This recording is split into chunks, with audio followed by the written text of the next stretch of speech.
गुजराती पदार्थ आणि पंजाबी पदार्थ एकत्र कॉम्बिनेशन करून जो वेगळाच पदार्थ बनलाय ना, तो चवीला अप्रतिम लागतो। इथे बघू शकता मी हे पराठे बनवले आहेत, एकदम वेगळ्या पद्धतीने आहेत आणि चवीला इतके भन्नाट लागतात। जी मुलं काहीच खायला बघत नाही ना, त्यांना असे पराठे करून द्या। केचप बरोबर किंवा दही बरोबर एक मिरची दिलात ना, तर पोटभर खातील आणि एका पराठ्यामध्ये पोट भरून जाईल। बघू शकता फिलिंग संपूर्ण सगळीकडे भरलं गेलं आहे आणि सगळ्या भाज्या आतमध्ये आहेत, म्हणजे एकदम पौष्टिक। तुम्ही नाश्त्याला किंवा रात्रीच्या जेवणासाठी पण हे पराठे बनवू शकता। नमस्कार, सोनाली रेसिपी अँड टिप्स मध्ये आपलं खूप खूप स्वागत आहे। मुलांना म्हणा किंवा मोठ्यांना म्हणा, पालेभाज्या म्हटल्या ना की खायचा खूपच कंटाळा करतात। इथे मी मेथी घेतली एक जुडी आणि त्याची फक्त कोवळी कोवळीच पानं घ्यायची, देठ वगैरे घ्यायची नाही, एकदम छोटी कोवळी पानं घ्यायची। इथे मी ही मेथी स्वच्छ धुवून घेतली आहे 2-3 पाण्यातनं आणि आता ही जी कोवळी पानं आहेत तीच काढून घ्यायची। आता ही जी मेथी आहे एक जुडीची मी मेथी घेतलेली आणि आता ती बारीक मी इथे चिरून घेते आहे, बारीक चिरून घ्यायची। आता ही जी मेथीची भाजी आहे बारीक चिरलेली ती एका भांड्यामध्ये मी ओतून घेते। बघू शकता एकदम बारीक चिरलेली आहे, थोडी पण जाडसर अशी नाही आहे। अशा पद्धतीने कापून घ्यायची। इथे मी 1 वाटी ही मेथीची भाजी झाली आहे आणि ज्या वाटीने मी मेथीची भाजी मोजली आहे त्याच वाटीने आता साहित्य काढून घ्यायचं। आता याच्यासाठी एक मसाला तयार करून घेऊया। इथे मी 4-5 हिरव्या मिरच्या घेतल्या आहेत, पाव चमचा हळद घेतली आहे, पाव चमचा जिरं, पाव चमचा ओवा आणि 1 तुकडा इथे मी आलं घेतलं आहे। आता हे साहित्य बघितल्यानंतर तुम्हाला अंदाज आलाच असेल की हा गुजराती नाश्त्याचा पदार्थ धेबरे आहेत, पण आता मी जो पदार्थ दाखवणार आहे एकदम वेगळ्या पद्धतीने दाखवणार आहे।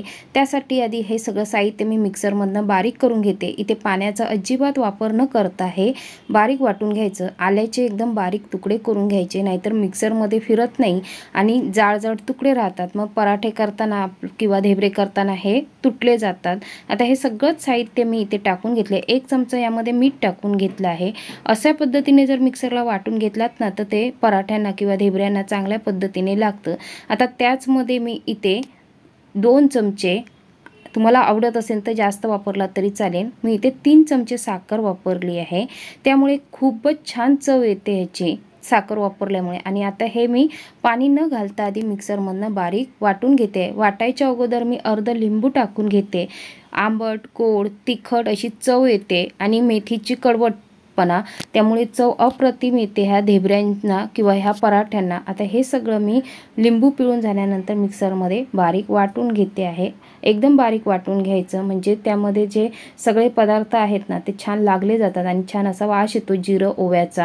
आता हे जे वाटलेलं आहे ते आपण जी भाजी आपण चिरून घेतली आहे ना त्यामध्ये टाकून घ्यायचं। त्या अगोदर आपण तीळ टाकून घ्यायचे, तीळ घातल्यामुळे छान अशी चव पण येते आणि लागतात पण भारी। आता हे जे मिश्रण आहे ते ह्या भाजीमध्ये ओतून घ्यायचं आणि जेवढं होईल तेवढं हे मिक्स करून घ्यायचं, म्हणजे काय होतं मेथीला पाणी सुटतं आणि आपल्याला पीठ मळायला सोपं जातं। आता ज्या वाटीने मी मेथी मोजून घेतली त्याच वाटीने इथे मी गव्हाचं पीठ ओतून घेते। 2 वाट्या मी गव्हाचं पीठ घेते, रोज आपण जे चपातीला वापरतो तेच, आणि 2 चमचे मी इथे बेसन टाकून घेते। बेसन टाकल्यामुळे हे जे पराठे आपण करू ना ते एकदम नरम राहतात आणि चवीला पण खूप चांगले लागतात। इथे बघा मी पाण्याचा वापर केला नाहीये, आधी हे मिक्स करून घ्यायचं आणि गरज लागली तरच इथे पाणी ओतायचं। इथे मी पाव वाटी फक्त पाणी घेतलं आहे आणि हे जे मिश्रण आहे किंवा हे जे पीठ मळताना आपण थोडंच पाणी वापरायचं, कारण पीठ मळून ठेवल्यानंतर मेथी आपलं पाणी सोडतं, त्यामुळे पातळ होऊ शकतं, त्यामुळे घट्टसर असं हे मळून घ्यायचं आणि 1 चमचा तेल टाकून पुन्हा हे चांगलं मळून घ्यायचं, म्हणजे आपली जी मेथी आणि सगळे जे मसाले घातले आहेत ना ते पिठामध्ये चांगले मुरले जातात आणि चवीला खूप छान लागतात। आता हा जो गुजराती पदार्थ आहे ना धेबऱ्यांचा तो छान लागतोच, पण अशा प्रकारे पराठे एकदा नवीन करून बघा, तुम्हाला पण आवडतील। आता हे जे मळलेलं पीठ आहे ते झाकून 10 ते 15 मिनिटं ठेवून द्यायचं, म्हणजे छान फुगलं जातं। आता इथे आपण पराठे भरण्याचं जे सारण आहे त्याची तयारी करूया। इथे मी 4 बटाटे घेतले आहेत वाफलेले। मी बटाटी रात्रीच उकडून ठेवलेली, त्यामुळे कोरडी राहते। कधी पण पराठे करताना बटाटी चांगली रात्री उकडून घ्यायची आणि 4 बटाटे घेतलेले आहेत। 1 चमचा मी मीठ टाकले, पाव चमचा हळद आणि कश्मीरी लाल तिखट मी इथे टाकून घेते। आता ही जी भाजी आहे ती आपण भाजी करायची नाही, फक्त हे सारण करून घ्यायचं आहे। ओली कोथिंबीर मी मूठभर टाकून घेतली आहे आणि कसुरी मेथी टाकून घेते। हे जे पराठे आहेत ना बटाट्याचे ते आपल्याला धाब्यावर मिळतात तसे होतात, पाव चमचा इथे चाट मसाला टाकून घेते आणि सगळ्यात महत्त्वाचा इथे ही जी मॅगी मसाला असतो ना 5 रुपयाचा तो टाकून घ्यायचा। म्हणजे इथे जगभराचे मसाले वापरण्याची गरज नाही, फक्त एक मॅगी मसाला टाकला ना की पराठ्यांना खूप छान अशी चव येते आणि वेगळ्या पद्धतीने होतात आणि मुलांना मॅगी मसाला असेल तर कुठलाही पदार्थ आवडतो। आता हे जे सारण आहे ते एकदम कोरडं असं मळून घ्यायचं। ह्यामध्ये लक्षात ठेवा बटाटे रात्री जर वाफवून ठेवलात ना तर असा छान गोळा होतो। गरम गरम जर बटाटे असेल ना तर गोळे होत नाही किंवा त्याला पाणी सुटत जातं। तेवढं एक लक्षात ठेवायचं। बटाटे वाफवून रात्री फ्रीजमध्ये ठेवून द्यायची म्हणजे कोरडी राहते। आता इथे मी गोळे करून घेतले आहेत। असे गोळे करून ठेवले की पटकन करता येतात। आपलं जे पीठ आहे त्याला 15 ते 20 मिनिटं चांगले होऊन गेले, छान असं भिजून गेलं आहे किंवा छान असं फुगून आलं आहे। आता हे पराठे करण्यासाठी आता एक मी गोळा घेते। पोळ्या किंवा चपाती लाटताना असा पेपर घेतला ना तर पीठ ओट्यावर होत नाही, त्यामुळे मी पेपर घेतला आहे खाली आणि आपण जे गोळे करून घेतले ते या पिठामध्ये भरून घ्यायचे। असं कटोरी करून घ्यायची किंवा वाटी करून घ्यायची, मोदक करताना जसं आपण घेतो ना तसं, आणि हे फिलिंग सगळं भरून घ्यायचं। पूर्णपणे हा पराठा बंद करून घ्यायचा, अशा पद्धतीने बंद करून घ्यायचा आणि जास्तीचे जे पीठ आहे ना ते काढून बाजूला ठेवून द्यायचं। बघू शकता छान असं तयार झालं आहे।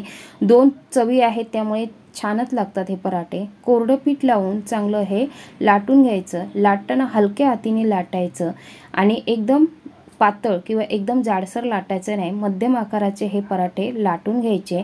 लाटताना मात्र हलक्या हाताने हे लाटून घ्यायचे। एका बाजूला मी तवा गरम करत ठेवलेला हा पराठा आपण टाकून घ्यायचा आणि गॅस इथे फुल नाही ठेवायचा, मध्यम आकारावर ठेवायचा। एका बाजूने भाजल्यानंतर अलगद हा परतून घ्यायचा। सगळ्या बाजूने आधी कडा सोडून घ्यायचे आणि दुसऱ्या बाजूने परतून घ्यायचा। वरून तुम्ही बटर हवं तर बटर किंवा तूप किंवा तेल लावलात तरी छानच लागतो। इथे मी तेल लावून घेतलं आहे आणि छान असा हा खरपूस भाजून घ्यायचा। आपण जी बटाट्याची भाजी केली आहे ती आपण फोडणीला वगैरे घातली नाही आहे, कच्चीच भाजी आहे, पण चवीला खूपच छान लागतं। एक तर मेथीचे पराठे किंवा मेथीचे ढेबरे आणि त्यात आलूची भाजी, 2 पदार्थांपासून जो एक पदार्थ तयार होतो ना तो चवीला एकदम भन्नाटच लागतो। असं मी खरपूस आधी भाजून घेते आहे। आता मी दुसरा तुम्हाला दाखवते। अशी आपण कटोरी करून घ्यायची आणि छान असा हा सारणाचा गोळा जो आहे तो भरून घ्यायचा। इथे बघाल तर पीठही माझं पातळ नाही आहे आणि सारण पण एकदम छान घट्ट आहे। थोडंसं कोरडं पीठ टाकून घ्यायचं म्हणजे पराठा लाटताना चिकटत नाही आणि फुगला जातो छान असा। आणि गोळा करून घ्यायचा, सगळ्या बाजूने छान असं दाबून घ्यायचं आणि कोरडं पीठ लावून हलक्या हाताने लाटून घ्यायचं। अशा पद्धतीने जर लाटलात ना तर पराठा अजिबात फाटत नाही आणि छान असे पराठे आपले तयार होतात। आता हे जे पराठे आहेत ते पण मी भाजून घेते। बघू शकता छान असा फुगला जातो, टम्म फुगला जातो। आता तुम्ही जर प्रवासाला कुठे घेऊन जायचं असेल ना तर हे जर पराठे घेऊन गेलात ना तर तुम्हाला दुसरं काही घेऊन जायची गरज लागत नाही। नुसते हे जरी पराठे आणि हिरवी मिरची भाजलेली जर घेऊन गेलात ना तर खूपच छान लागतो। किंवा जर तुम्हाला एखाद्या वेळेस रात्री जेवण करायचा कंटाळा आला असेल ना तर असे पराठे दही आणि केचप बरोबर जरी खाल्लात ना तरी पोट भरून जातं। एक पराठा जरी खाल्ला ना मुलांनी तरी पोट भरलं जातं आणि सगळ्या भाज्या आतमध्ये असल्यामुळे अजूनच छान लागतात। आता हा माझा पराठा पण तयार झाला आहे। बघू शकता खरपूस असा भाजून घ्यायचा, गोल असा टम्म फुगला गेला आहे आणि आतमध्ये एकदम छान भरला गेला आहे।